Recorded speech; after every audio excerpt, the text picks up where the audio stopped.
കൂടുതൽ സമയം തരികയും ചെയ്യാം. ഞാൻ പെട്ടെന്നൊന്ന് ശ്രീ എം ജയചന്ദ്രനിലേക്ക് പോയിട്ട് മടങ്ങി വരാം. ശ്രീ എം ജയചന്ദ്രൻ, അടിക്കാനൊരു വടി ഈ തെരഞ്ഞെടുപ്പിൻ്റെ പടിവാതിൽക്കലെത്തിയപ്പോൾ കൊടുത്തു എന്നാണോ കരുതേണ്ടത്? സ്ഥാനാർത്ഥികൾ മികച്ചയാളാണെന്ന് പറയുന്നു, അത് പിന്നീട് ആ വാദത്തിൽ നിന്ന് മാറിപ്പറയുന്നു.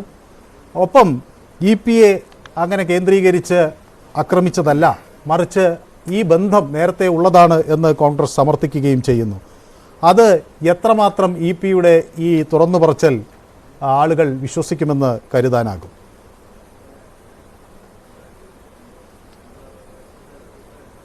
ഈ വിഷയത്തിൽ മനു കാണേണ്ട ഒരു പ്രധാനപ്പെട്ട അടിസ്ഥാനപരമായ വസ്തുത മുഖ്യമന്ത്രിയും പിന്നെ CPM സംസ്ഥാന സെക്രട്ടറിയും ഇതിനകം തന്നെ പറഞ്ഞു കഴിഞ്ഞിട്ടുണ്ട്.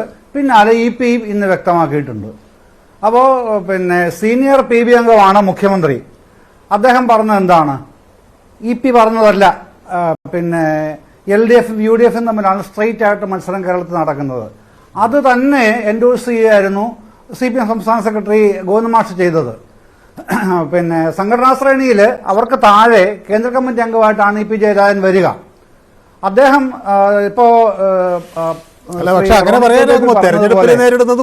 ഏതെങ്കിലും തരത്തിലുള്ള കൺവീനറാണ് ജയരാജൻ.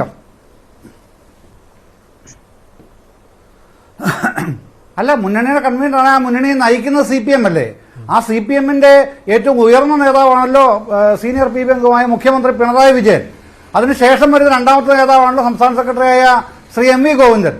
അവരല്ലേ മുന്നണിയെ നയിക്കുന്ന CPM ആണ്. ജയരാജൻ LDF കൺവീനറാണെന്ന് പറയുമ്പോഴും അവരാണല്ലോ ആ മുന്നണിയെ നയിക്കുന്ന പാർട്ടിയുടെ പ്രധാനപ്പെട്ട നേതാക്കൾ. അവരാണല്ലോ പറയുന്നത്, ക്ലാരിഫൈ ചെയ്യുന്ന അവരല്ലേ.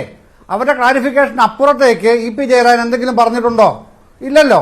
പിന്നെ ഇപ്പൊ എന്തുകൊണ്ടാണ് ഈ വിവാദം വരുന്നത്? അതിന് മറ്റൊരു കാര്യമുണ്ട് മനു.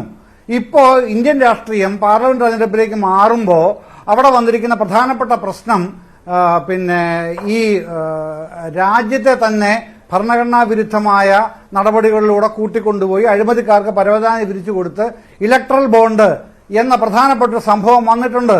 അത് സുപ്രീം കോടതിയാണ് റദ്ദാക്കുന്നത് ഫെബ്രുവരി 15-ന്. അത് സംബന്ധിച്ച് വ്യാപകമായ ചർച്ചകൾ എമ്പാടും നടക്കുന്നുണ്ട്. അതിൽ പ്രധാന പ്രതി BJP ആണെങ്കിൽ തൊട്ടടുത്ത് വരുന്നു കോൺഗ്രസ്.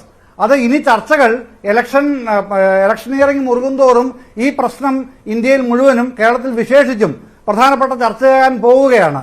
അപ്പോൾ പിന്നെ CPM-ഉം CPI-യും അത് വാങ്ങിച്ചിട്ടില്ല എങ്കിലും അതിൻ്റെ അകത്തുള്ള നേതാക്കൾക്ക് വഴിവിട്ട ബന്ധങ്ങളുണ്ട്, ബിസിനസ് ബന്ധങ്ങളുണ്ട് എന്ന് എങ്ങനെയെങ്കിലും പ്രചരിപ്പിക്കേണ്ടത് രാഷ്ട്രീയമായ ആവശ്യമായിട്ട് മാറുന്നുണ്ട്. UDF-നും BJP-ക്കും വരുന്നുണ്ട്. ഞാൻ താങ്കളിലേക്ക് മടങ്ങി വരാം. പരസ്യമായി